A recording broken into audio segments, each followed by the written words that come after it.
శూద్రులు అసత్యవాదులై నీచ సాంగత్యములచే నీతి చెడి దరిద్రులయ్యేరు. ప్రతి జాతియు సంకరంబై అన్యోన్య కలహములచే నశించేరు. పాడి పంటలు తరిగిపోయేను, పైరుకు తెగుళ్ళు, రైతుకు దిగుళ్ళు పెరిగిపోయేను.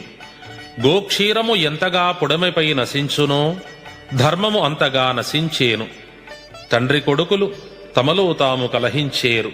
దేవతలను, గురువులను, బ్రాహ్మణులను దూషించేరు. అడవి మృగాదులు గ్రామాలలో సంచరించేను. చిత్తూరు జిల్లాలోను, పశ్చిమ గోదావరి జిల్లాలోనూ ఇది జరుగుతున్నట్లుగా వార్తలు వస్తున్నాయి.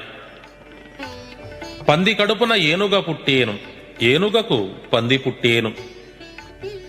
1979లో నల్లగొండ జిల్లా కోదాడులోను,